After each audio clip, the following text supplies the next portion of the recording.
जो इनके यहाँ शिक्षा दी जाती है मदरसा में, वो शुद्ध रूप से यही शिक्षा दी जाती है कि बुत पूजक काफिर होते हैं, इनके गले काटने से 72 बुरे और जन्नत होते हैं। हिंदुओं को जितना प्रताड़ित करोगे, हिंदू देवी देवता को जितना गाली दोगे, जिस प्रकार से हिंदुओं को बरगला कर अपने में मिलाओगे तो सवाब मिलेगा। इसके नाते आपने देखा होगा ये जो है 12 फसाद का जो कार्यक्रम हुआ, ये 12 फसाद के कार्यक्रम में जितना से जितना हो सका वो सनातन विरोधी नारे लगाए, जहाँ जहाँ हो सका उन्होंने मोदी जी योगी जी को गाली दिया और देश विरोधी नारे लगाए। तो एक ही बस दवा है, कुटाई और सुताई, बाकी और कोई दवा नहीं है। इनके लिए योगी जी ही अच्छे हैं, बुलडोजर चलाते हैं और पैर में जब गोली मारते हैं, इनकाउंटर करते हैं, तभी ये अच्छे रहते हैं, नहीं तो ये अच्छे नहीं रह सकते हैं। जिस क्षेत्र में इस समय आप हैं, यहाँ पे कब्रिस्तान के बीचों बीच में भगवान शिव का जब रोड साफ हो रही थी तो बीच में शिवलिंग निकला, तो गांव वालों ने वहाँ पूजा पाठ। मैं फिर निवेदन करता हूँ, वो कब्रिस्तान नहीं है,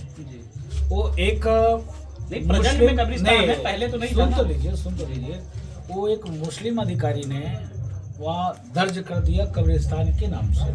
वो बहुत पौराणिक जगह है, हमारे गांव ग्राम के जो लोग गया जगन्नाथ जी जाते थे, वहाँ वो जाते थे, वहाँ अक्षत चढ़ाते थे और वहाँ से होने के बाद वो गया जगन्नाथ जगह जाते थे। वो पुश्तैनी जगह है और उसको कब्रिस्तान क्या है कि हिंदू ध्यान देता नहीं है, हिंदू ध्यान नहीं दिया, इसके नाते जो अधिकारी जो आतंकवादियों के बच्चे हैं, वो आतंकवादी के ही बच्चे रहेंगे, उसको किसी बड़े पोस्ट पे पहुंचा दोगे तब भी वो उसकी मानसिकता राक्षसों वाली ही रहेगी, तो राक्षसी प्रवृत्ति नहीं जा सकती है। तो अपनी राक्षसी प्रवृत्ति दिखाई और उसने उस जगह को कब्रिस्तान के नाम से दर्ज कर दिया। वो अभी आपसे इसके बारे में प्रशासन के द्वारा कुछ नहीं, प्रशासन को मैं साधुवाद देता हूँ, धन्यवाद देता हूँ। प्रशासन ने कहा है कि महाराज जी चिंता मत करिए और वो जो है वो हिंदू आस्था का सम्मान करते हुए मंदिर का निर्माण होगा, हमारी वार्ता होगी। एक इस समय रेल जिहाद महाराज जी बहुत चल रहा है, इस पे क्या कहना है आपका? नहीं, मैं पूछना चाहता हूँ उनसे, जो 56 किलो 57 किलो RDX पूछते थे कैसे आ गया,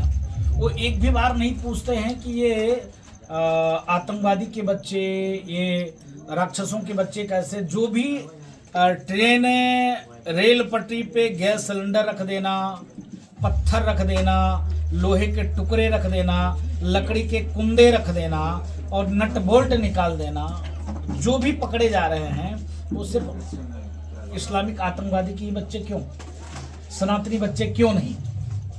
तो ये रेल जिहाद चलाया जा रहा है, जिससे ये ट्रेनिंग ले रहे हैं। ट्रेनिंग क्या ले रहे हैं कि कैसे सेना को रोकना है, आने वाले भविष्य में जब ये दंगे करें, है ना, तो सेना को कैसे रोकना है, ये ट्रेनिंग दी जा रही है ये रेल जहाज के माध्यम से। इस पे प्रशासन अभी तक बहुत सख्त नहीं, प्रशासन लगातार प्रयास कर रही है और उत्तर प्रदेश का प्रशासन तो बहुत है, या तो बुलडोजर, या तो जेल, या तो सीधे प्रभु से मेल।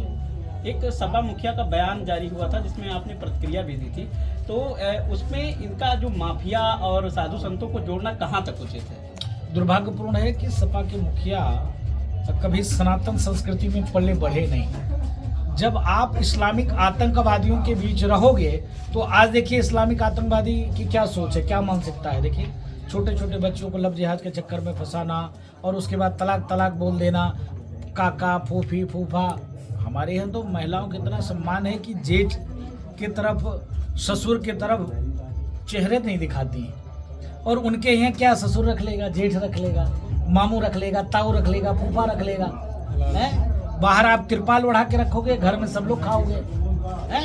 बांट कर बंदर बांट करोगे, तो उनके यहाँ कल्चर यही है। तो मुझको लगता है कि सपा मुखिया माननीय पूर्व मुख्यमंत्री अखिलेश उद्दीन जी, माननीय मुल्ला मुलायम सिंह जी का जो स्थिति थी, उन्होंने निहत्थे राम भक्तों के ऊपर गोलियां चलवाई, मुल्ला मुलायम सिंह जी उन्हीं के तो बेटे हैं माननीय अखिलेश उद्दीन जी।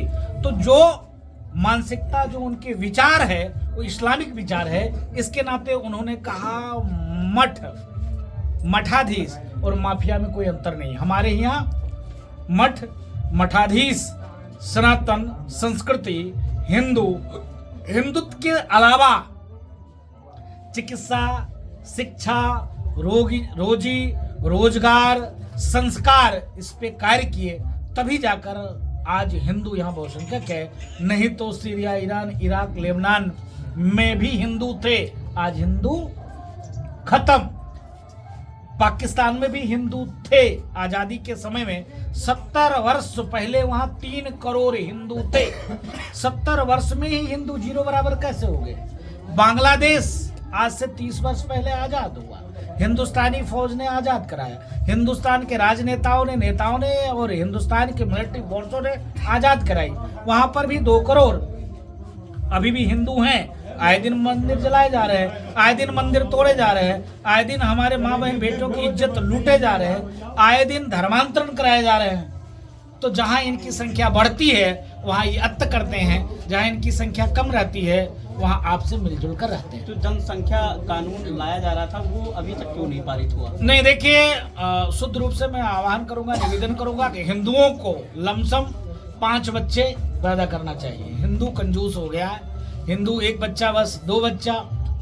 हिंदुओं के यहाँ बेटियों की संख्या घट रही है, तमाम रिश्ते खत्म होते चले जा रहे हैं। तो जनसंख्या नियोजन पे काम सिर्फ हिंदू कर रहा है। इस्लामिक आतंकवादी जनसंख्या नियोजन पे काम नहीं कर रहे हैं, वो जनसंख्या बढ़ाने पे काम करते हैं। क्योंकि डेमोक्रेसी है, लोकतांत्रिक व्यवस्था है, प्रजातंत्र है। प्रजातंत्र में जिनकी संख्या भारी उसकी उतनी हिस्सेदारी का मतलब सांसद विधायक मंत्री उन्हीं को होंगे, क्योंकि वोट वो देंगे, उनकी संख्या ज्यादा होगी, वही सांसद विधायक मंत्री एमपी एमएलए होंगे। इसके नाते वो इस पर कार्य कर रहे हैं और हिंदू अपनी संख्या घटा रही है। इसके नाते जनसंख्या नियोजन कानून बने, या तो फिर अगर सबको एक बराबर रखा जाए, हिंदू भी 4 शादी करे, 80 बच्चे पैदा करे, तो वो हो कहाँ पा रहा है ना। संविधान से केवल हिंदुओं को ही घेरा जा रहा है। उनका तो वह बोर्ड जो करता है, ये करता है, वो करता है, उनका तो बोर्ड ही अलग है। इस प्रकार से बोर्ड पे बात चल रही है इस समय। ये वो अवैध बोर्ड है, उस बोर्ड को तो खत्म होना चाहिए। वो आतंकवादियों का बोर्ड है। वह बोर्ड अगर कह दिया कि ये पूरा गांव हमारा है तो आप कोर्ट भी नहीं जा सकते, वो उन्हीं के यहाँ जाएंगे। जैसे हमने चोरी किया और हमें पास मुकदमा आ जाए तो हम तो चोर ही हैं, तो हम क्या सुनवाई करेंगे? हाँ, हमने चोरी नहीं किया क्या? कोई कहता है हमने गलत कार्य किया तो हम कहेंगे हमने गलत कार्य किया। तो इसके नाते वह बोर्ड खत्म होना चाहिए। अगर वो बोर्ड बनाते हो तो हिंदू बोर्ड भी होना चाहिए।